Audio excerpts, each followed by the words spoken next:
നമസ്കാരം, എല്ലാ കുട്ടികൾക്കും ഗിരീഷ് സാറാണ്. +1 ഫിസിക്സ്.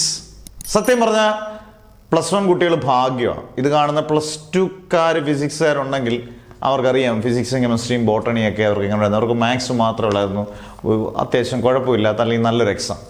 ഇന്നത്തെ +1 ഫിസിക്സ് 50 ഇമ്പോർട്ടൻറ്റ് ക്വസ്റ്റ്യൻസ് തന്നിട്ടുണ്ട്. ഞാൻ നിങ്ങൾക്ക് എൻ്റെ വീഡിയോ എടുത്ത് കാണാം. ഒരു അധ്യാപനം എന്നുള്ള രീതിയിൽ കള്ളം പറയേണ്ട ആവശ്യമില്ല. നോക്കി പഠിച്ചവരായിരിക്കണം കമൻറ്റ് ഇടുന്നത്, ചുമ്മാതെ അതും ഇതും പറഞ്ഞുകൊണ്ട് കമൻറ്റ് ഇടരുത്. 50 ഇമ്പോർട്ടൻറ്റ് ക്വസ്റ്റ്യൻസ് പ്രോബ്ലംസ് ഞാൻ സെപ്പറേറ്റ് ചെയ്തിട്ടുണ്ടായിരുന്നു. സെയിം പ്രോബ്ലംസ്, വാല്യൂ പോലും വ്യത്യാസമില്ല. സെയിം പ്രോബ്ലംസ് അതുപോലെ തന്നെ പരീക്ഷയ്ക്ക് ചോദിച്ചു എന്നുള്ളതാണ്. എന്തായാലും നന്നായിട്ട് പഠിച്ചുകൊണ്ട് പോയിട്ടുള്ളവർക്കും കുഴപ്പമില്ലാതെ പഠിച്ചുകൊണ്ട് പോയിട്ടുള്ളവർക്കും നിങ്ങൾക്ക് കമൻസ് ഇടാം സത്യസന്ധമായിട്ട്. ഇപ്പം നിങ്ങൾക്ക് എന്നെ തെറി പറഞ്ഞുകൊണ്ട് കമൻറ്റ് ഇട്ടാലും കുഴപ്പമൊന്നുമില്ല. പക്ഷേ നല്ല പരീക്ഷയായിരുന്നു. നല്ല പരീക്ഷ എന്ന് പറഞ്ഞാൽ നല്ല പരീക്ഷയായിരുന്നു.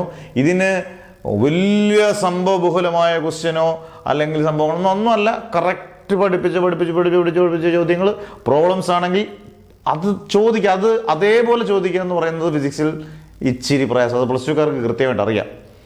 അത് ഇച്ചിരി പ്രയാസമാണ്. പക്ഷെ അതുപോലെ തന്നെ പ്രോബ്ലംസും ചോദിച്ചു.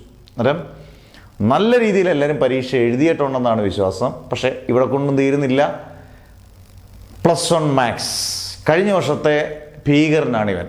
കാരണം കഴിഞ്ഞ വർഷം +1 മാത്സ് ആയിരുന്നു ഏറ്റവും ടഫ് ഇപ്പോഴത്തെ +2. ഇരിക്കുന്ന +2 ഇപ്പോൾ ഇരിക്കുന്ന ഏറ്റവും കൂടുതൽ ഇമ്പ്രൂവ് ചെയ്യുന്ന വിഷയവും ഉറപ്പായിട്ടും ഈ വട്ടത്തെ +1 മാത്സ് ആയിരിക്കും.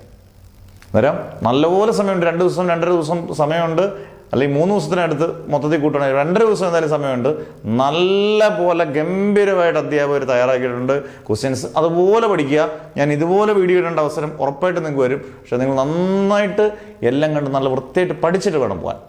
ഉറപ്പായിട്ടും +1 മാത്സും നല്ല രീതിയിൽ നിങ്ങൾക്ക് എഴുതാൻ പറ്റട്ടെ.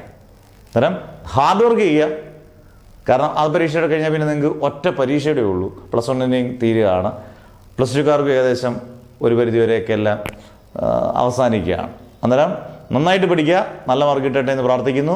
+1 ഫിസിക്സ് എങ്ങനെ ഉണ്ടായിരുന്നു നിങ്ങളെല്ലാവരും കമൻറ്റ് ചെയ്യുക. വീഡിയോ എത്രമാത്രം ഉപകാരപ്രദപ്പെട്ടു എന്ന് നിങ്ങൾ കമൻറ്റ് ചെയ്യുക. നോട്ട്സൊക്കെ വളരെ സിമ്പിൾ നോട്ട്സ് ആയിരുന്നു നമ്മൾ ഗ്രൂപ്പിൽ തന്നത്. എന്തായാലും നല്ല മാർക്ക് കിട്ടട്ടെ എന്ന് പ്രാർത്ഥിക്കുന്നു. ഇനിയുള്ള പരീക്ഷകൾക്കും നെവർ എവർ ഗിവ് അപ്പ്.